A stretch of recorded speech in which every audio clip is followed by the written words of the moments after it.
Welcome to the Human Design Festival. Live in Sofia and online worldwide. Hello and welcome to the virtual space of the Human Design Element.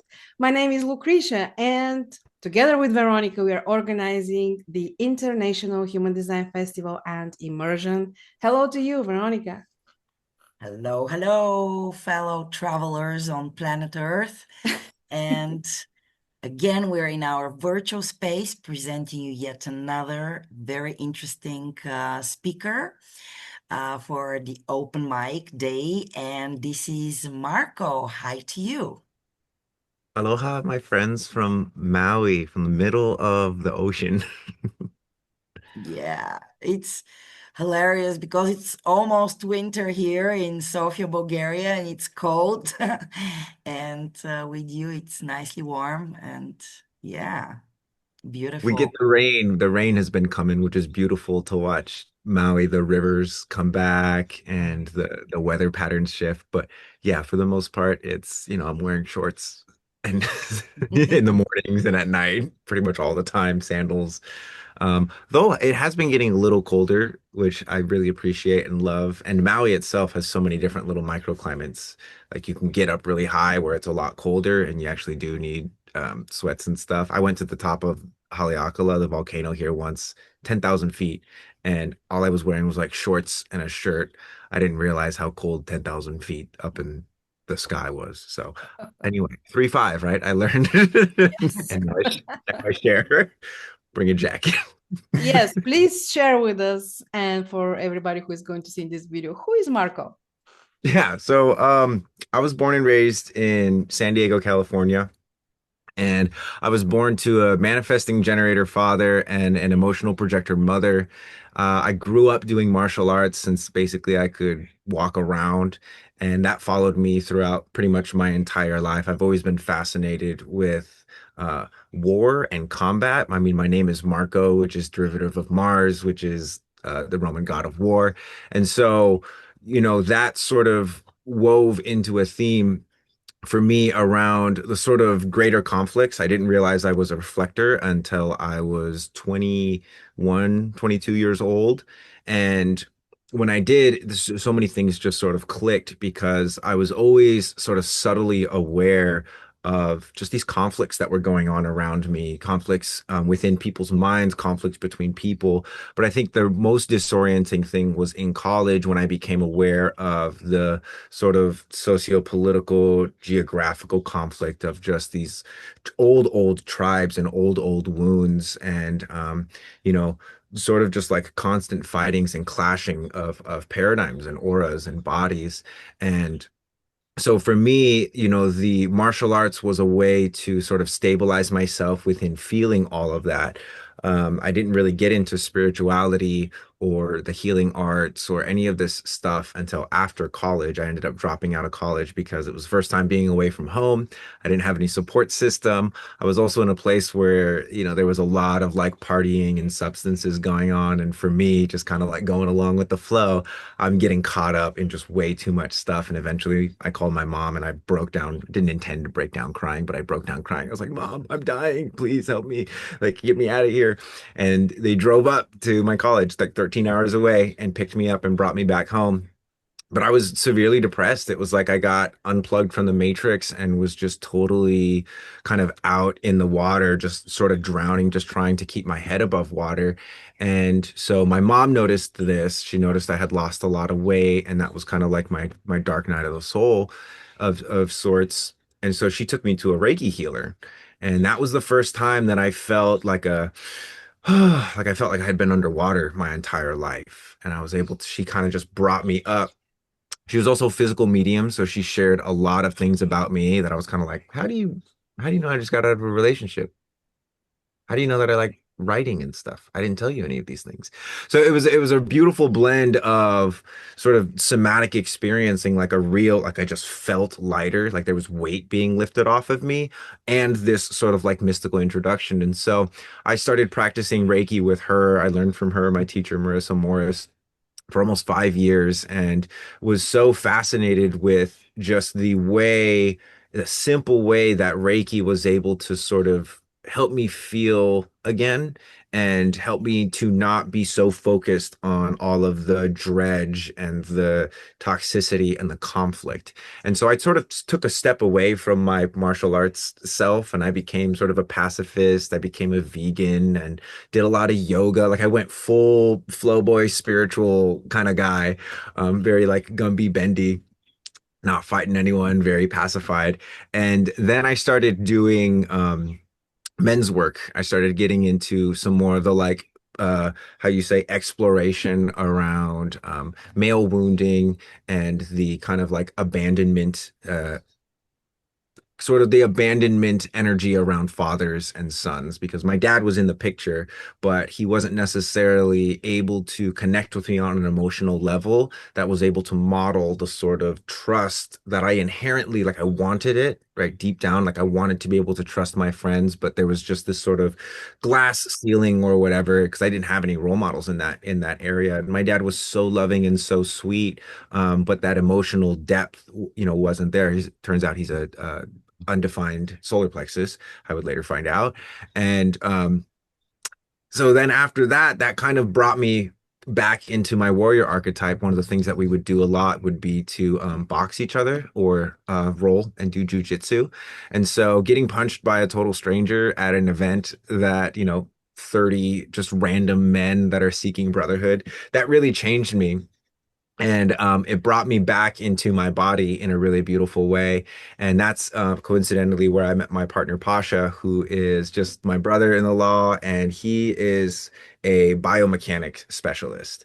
And so he looks at the ways that walking, running, throwing, standing, and sitting impact our behavior, the way that we are able to or unable to express and manifest our signature through our human design based off of our posture. So he was very much so like raw because at this point I had already been probably like 5, 6 years into my experiment when someone finally just like, hey, can I read your human design? I didn't know what it was. I was just pulling oracle cards at my friend's like a grand opening party.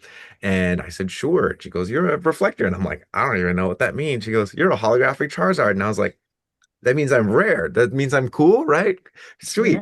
I started reading about it and I was like, this is insane. This is madness. Why this is this Were you supposed shocked? Like, I was well I wasn't shocked but I was definitely I have a very sort of like logical brain my personal very personality variables are left facing as well and so I was like how is one supposed to live a life. yeah, I asked if you were shocked, sorry to interrupt you, because the reflector, like they're so rare and so unusual, so nothing like the other types. Like that's why I asked was like, how did you take it like initially?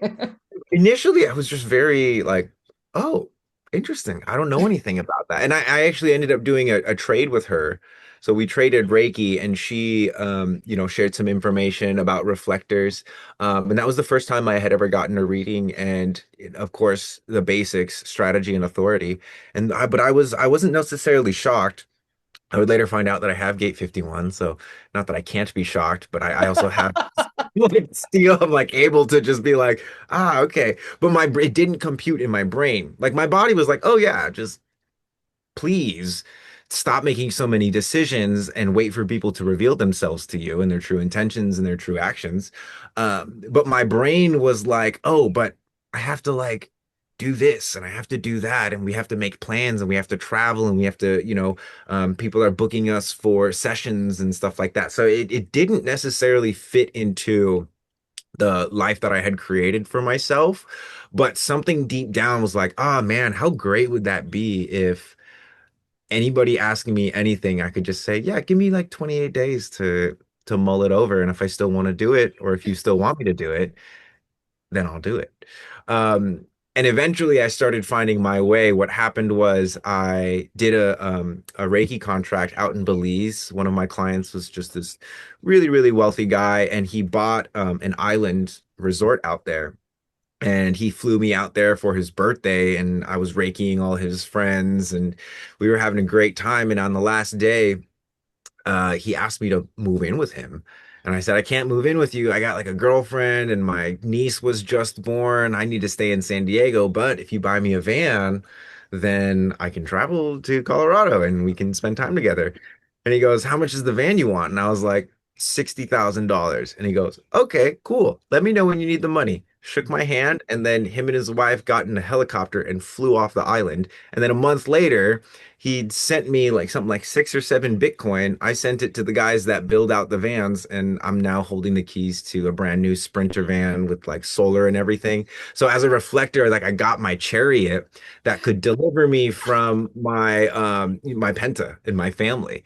And so, and I love them so much. It was, not a toxic environment at all. But as I was mentioning, there was just, for me, there was this craving for a depth, to be surprised by life that I wasn't really getting with my family. And I also wasn't able to appreciate them as much as when I started to take these adventures. But I would do things where I would just drive out onto some, public land in the desert for 2, 3 weeks with a bunch of food and my handpan and my guitar. And I would literally just spend 2 to 3 weeks by myself. And that's sort of where I started to see what my baseline as a reflector actually looked like and how simple life could be for me without having so many people. And then also, of course, the craving for people and connection.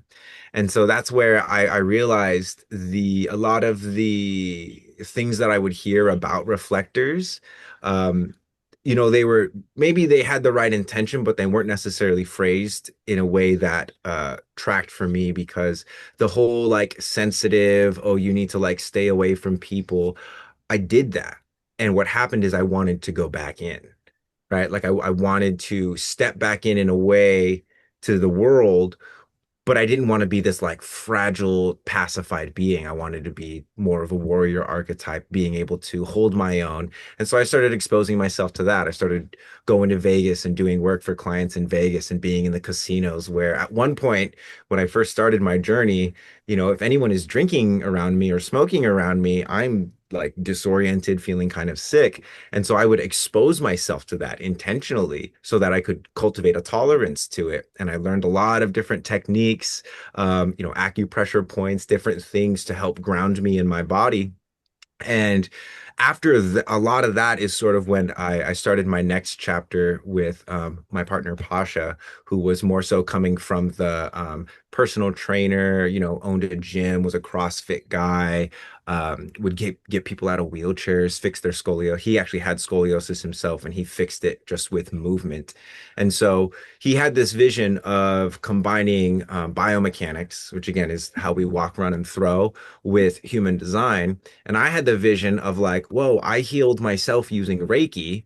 I went from like depressed, eating disorder, really skinny, hating myself and everybody else to, oh, I love myself. I go spend 2, 3 weeks out in the desert and forest by myself.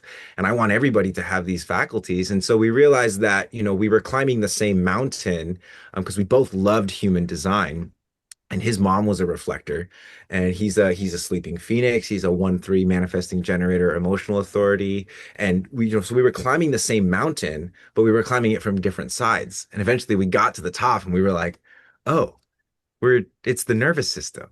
It's the nervous system that we have to train in order to give ourselves the even just the opportunity to clearly actually use our strategy and authority. And so that's sort of the basis of our current experimentation, which is sensory design, which is how do we create the bodies physically that are actually feel safe for the mind to surrender to. And so it's been a beautiful exploration, and we're I would say we're probably about 4 or 5 years into the exploration of it. But we're looking to bridge sort of like the fitness world and not just human design, but just in generally spirituality.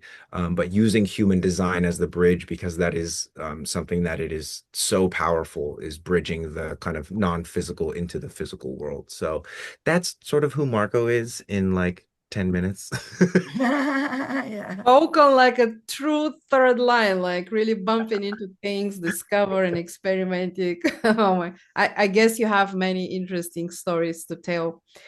I wonder, I'm really curious if you could share like um, maybe some feedback from this experiment with the human design and the other modalities. Like, what are your, like, as a summary, what are your observations so far? So The problem observation, of course, is that there are people who study human design and know human design really well, but when it comes time to like listen to their gut or wait for an invitation, they just resort back to conditioning. And one of the things that we've witnessed is how the posture will change, right? Like if someone is having a challenging conversation with their partner, for instance, and they want to say something like, "Hey, this doesn't feel good," but then their partner starts to gaslight them or whatever, and we watch the posture shrink, and with that the opportunity to again honor their strategy and honor their inner authority is really something that we see kind of diminish as well. So we look at the body's ability to handle pressure and heat, and also to co-regulate organs inside the body as a direct indicator of whether or not someone is going to be able to use the human design information in their head. And that's really the observation, is that, even within ourselves, one of we were our own first test subjects. It's like, okay, why I know all this stuff about human design. I speak about it on social media, is like I know it really, really well. Why is it that when this person asks me to do something, I don't think, I just do it? I don't, I'm conditioned to do it. I know that I'm supposed to wait 28 days, but I can't for the life of me say to this person, "Hey, can you give me 28 days?" And that was a literal mystery for me until I started to realize, oh, for me, when that happens, my signal is that my feet start tapping, right? So my feet start doing this little like bouncy bounce dance. I'm kind of doing it now. I don't know if you guys can like see things in my bus shaking, but I realized that that was happening, and it was because my hip flexors, right, this front part of the leg, they were activating. And this is a part of the body that, in terms of like functional use, this is how we slow ourselves down. This is how we put the brakes on.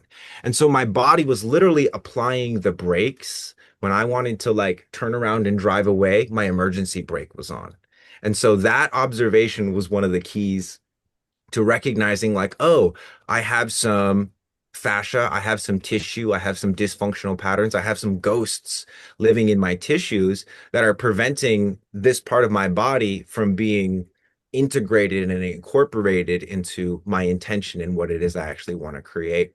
And so a lot of that has to do with pressure, and the easiest way to experience this is through the face. And one of the funniest drills, but one of the most foundational drills that we do is what's called positive pressure or Valsalva maneuvers, which is like filling up your cheeks with air. Hmm. And then try to swallow without losing the pressure in your cheeks.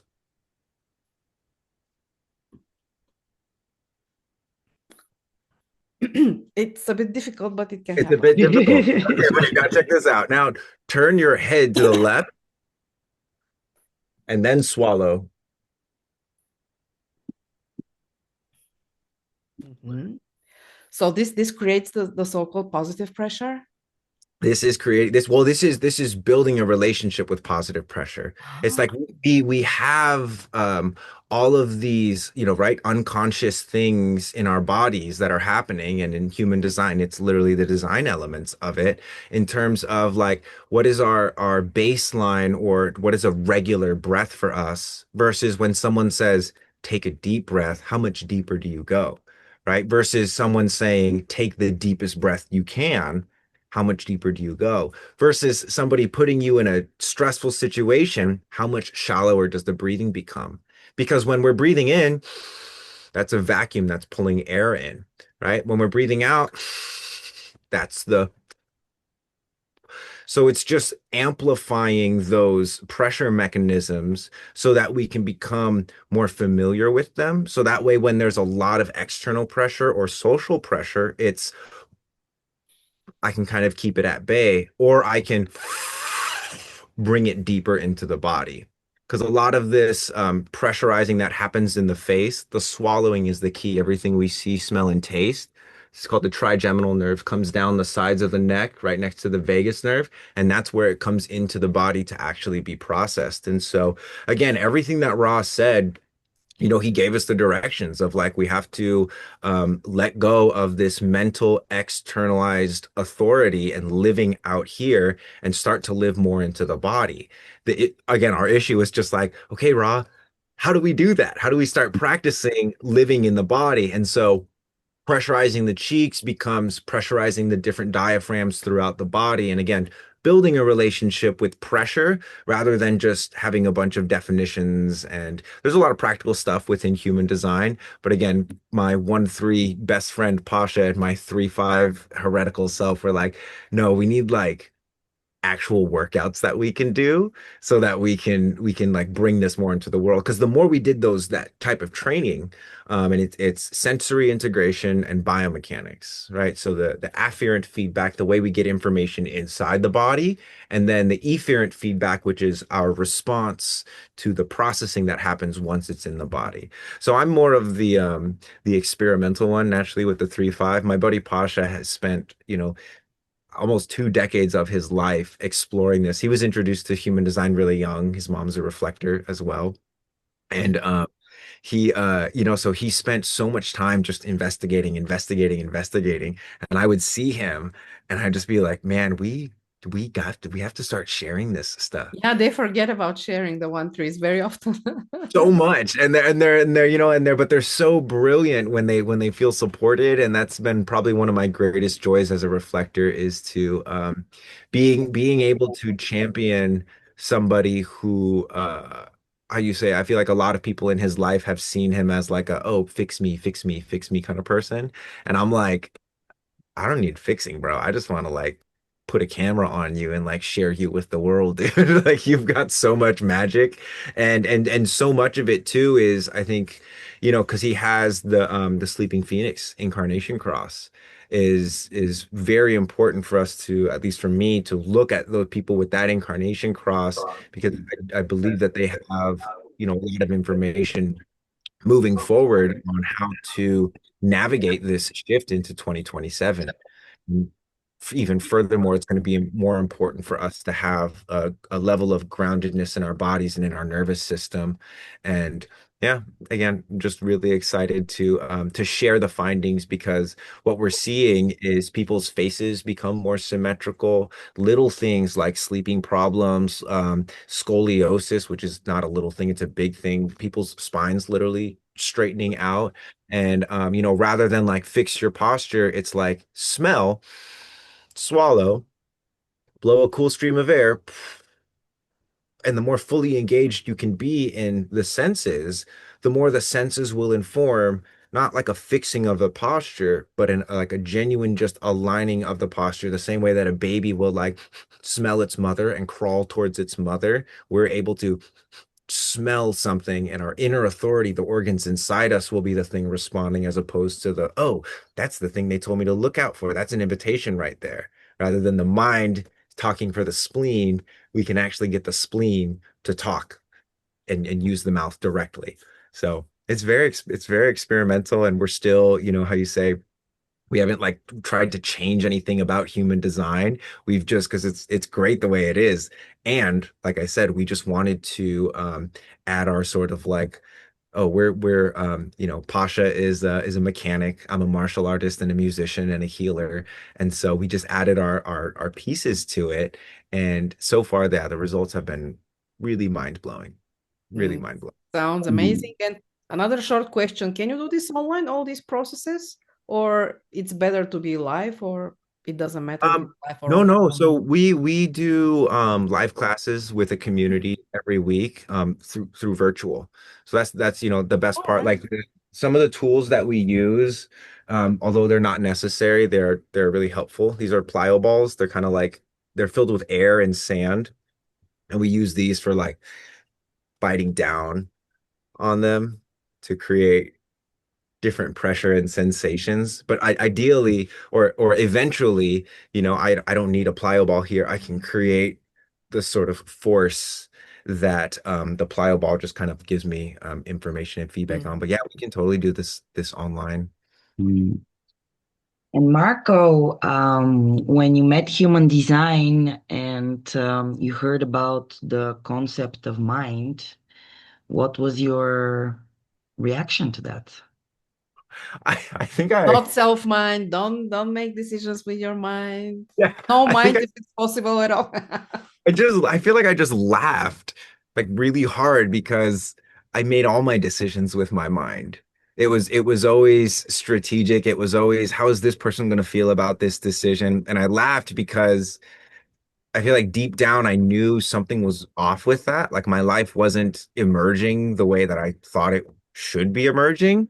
Um, and so when I was introduced to that concept of like the mind sort of in inhibiting the body's ability to manifest a signature and experience life the way that it was designed, yeah, it was just like a revelation. Similar to Reiki, how when I got my Reiki for the first time, I was like, felt like I was pulled up out of water. I felt like I was pulled up out of water again. And it's like, oh, great, this is awesome. But of course, the revelation and then the integration are sort of two separate things. So I then spent years deconditioning myself and my body's fragility, right? Like my body didn't feel safe to make decisions. My spleen would be like, let's get away from this person here. And my mind would say, I don't think they would like that. They'd probably feel very offended and upset.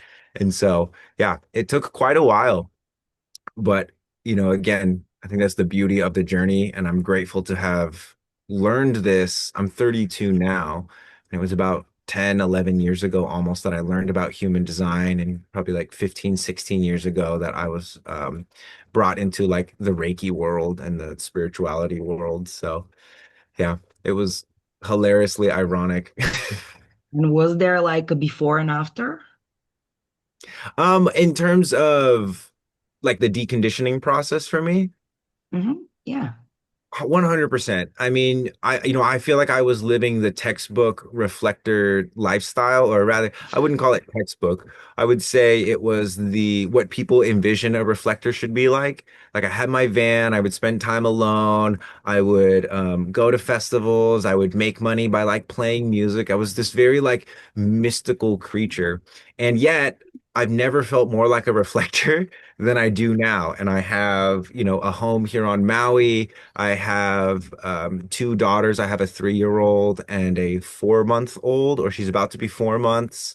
Um, and, I have quote unquote, I feel like more freedom in my life because my commitments are much clearer and they're much more rooted and grounded in my legacy as opposed to my own experience. So it's funny for me because the deconditioning process led me to a woman, a splenic 5-1 projector, who like let me be me.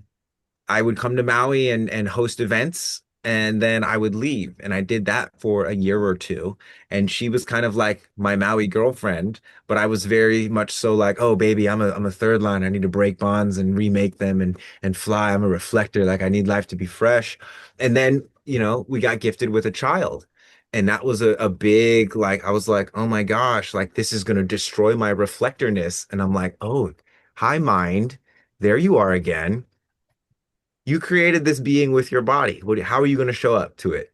And I said, okay, I'm going to move. I'm going to take my van, park it at my parents' house, and I'm going to go start a life for myself in Maui. And that's kind of where, again, I really found a rhythm for myself in a way that was relatively contrast to what deconditioning or freedom was like for me prior. For me, freedom equaled non-commitment, no responsibilities. Now I see how the responsibilities and the commitments are the true freedom because they give me enough structure and my body gives me enough structure that I know what's possible within the structure. Like I'm so much more familiar with the limitations now, especially having been training my mechanics and my sensory system with sensory design. I'm so much more familiar with my limits now than I used to be. Like I used to look for limits so that I could break them. Now the limits find me and they break on their own. So it's a very wise. I'm like even more mystical now, I feel like. Um, but I'm definitely more surprised by life, even though I have so much less novelty and new things coming into my life. I'm almost surprised every day. My daughter called me a genius the other day. That really surprised me. I didn't realize how good that would feel. These beings are such um, a blessing for me. And in a lot of ways, I feel like my daughters saved me from a life of just, thinking I'm deconditioned because I'm quote unquote free in everybody else's eyes, but still very much so kind of people pleasing and doing things that I think I should be doing rather than actually like nowadays I go outside. The moon is just like clear and beautiful, and I'll just literally dance under the moon, and that's how I get my schedule for the week or So whatever. how is your, uh, did you have a special connection with the moon all your life? And did it change after you met human design? And is this your element? Like, what is your groove, your superpower? Yeah. My relationship with the moon, I was born on a full moon, and Mm. that was something that I was like, oh, very auspicious. My birthday is also 3/9/1993. So cool little palindrome, lots of threes and nines. Um, but when it comes to the moon, I was always interested in like magic, like Harry Potter and Lord of the Rings. Those were my pieces. And I was also raised Roman Catholic. So, I'm not really supposed to be into magic, which just made me want to be that much more into magic with my fifth line. And so for me, the moon was a source of magic. And I remember when I was younger, I used to just like go outside and I wasn't tracking the lunar cycles, but I would go outside and there would be areas where I lived in San Diego where the moon was kind of like showing through the trees. And I had this tree in my backyard, and I would just go outside and I would just like hang on to the tree, climb the tree and just like hang on there and then just like look up and stare at the moon. And I'm like, 7, 8 years old doing this. And so I'm like, I'm very young. I don't know anything about anything quite yet. But yeah, that connection with the moon was always there, and it was always a source of sort of this like, and as I've gotten to know her more, it's this force of chaos, but it's a sort of like organized chaos, which kind of sounds wild, or rather rhythmic chaos, that it's sort of the ability to lose one's self in life and then have these like breaths of air where I come up and there's clarity, but to not be afraid to lose myself and my orientation, because that is part of how I learned how to orient. And so when I learned about human design and the connection to the moon, I was just like, oh, again, it was like, oh yeah, of course. Wonderful. And And okay, so I'm supposed to do 28 days of what now? That's where it was like, wait, is that what the moon wants me to do? Yeah. I just thought when you said that you were so young when you were staring at the moon, that this is yet another beautiful example that the mind doesn't know and it cannot know, but the body always knows, even when you're little. Yeah.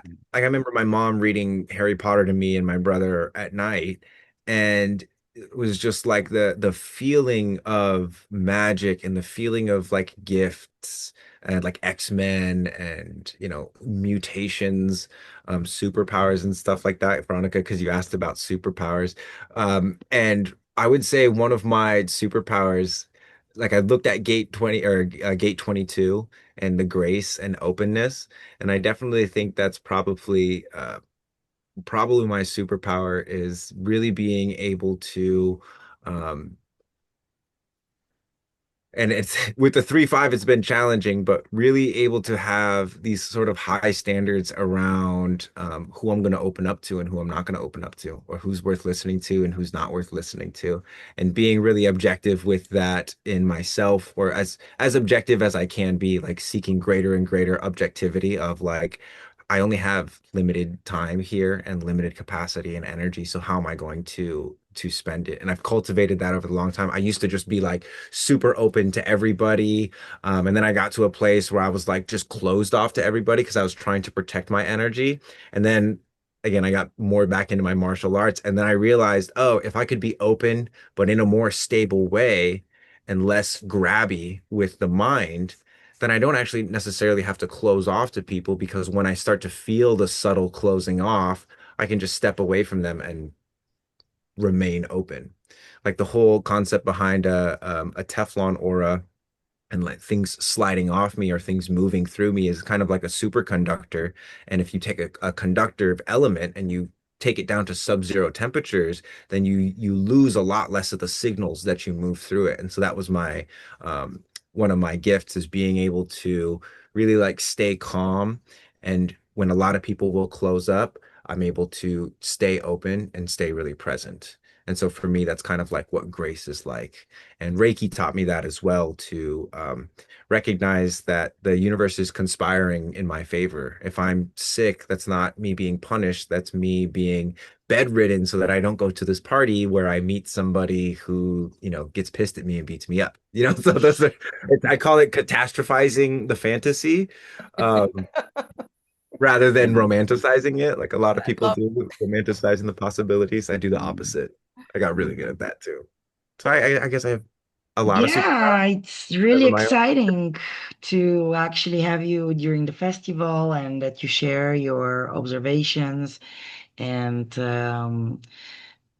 testing the way you're testing the environment. It will be really interesting. So we're really excited and cannot wait for January to have you share your wisdom with us.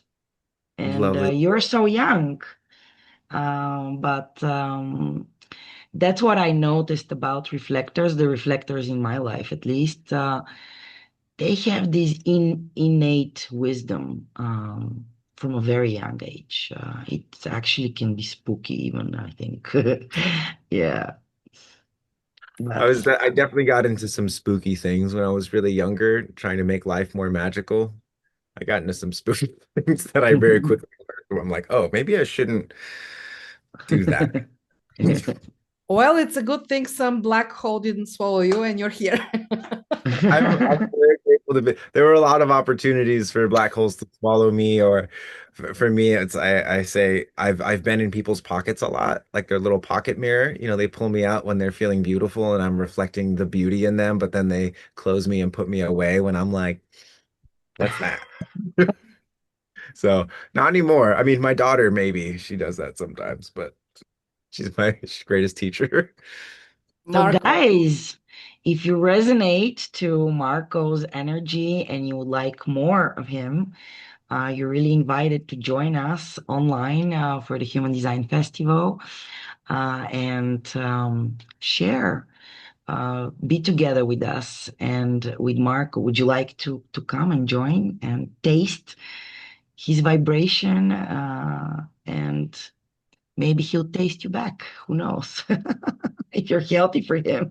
I'm already feeling something reflecting back to me, like it's like my sacral energy and there here is of movement of energy around me. It's like really with reflectors. It's always, I think for me, or I am noticing, it's always there is always a surprise for me as well when I'm in the presence of a reflector. There is something always unexpected happening. Hmm. So yeah, guys, do join us at the festival live on online so that we can co-create an experience embodying and magic and surprise and deep satisfaction and deep relaxation in your own truth, in your own individual spirit, and being relaxed around other people who are also relaxed in their own spirit. This is something that is unparalleled as an experience. And I think it can only happen at something like this at a festival. I mean, it's really difficult or almost impossible to experience something like that in the everyday life, in our business. So do come if you resonate. But it's not always only roses and puppies, we have a reflector here and he can reflect anything. Life is not black and white, it's everything in between as well. So even if you don't feel great, do join and yeah, we will kind of feel into each other and yeah, just be. So thank you very much, Marco, for sharing yourself and Thank your you, vibe Marco. with us. We really resonate with you and virtual hugs to you. The neutrino field, magic dust your way. And who knows, maybe indeed we will meet in Europe someday or the other way around. Who knows? Now he's All my right, neighbor. guys. Thank you. Aloha. Okay, Bye. bye. Would you like to join us? And truly be in your element.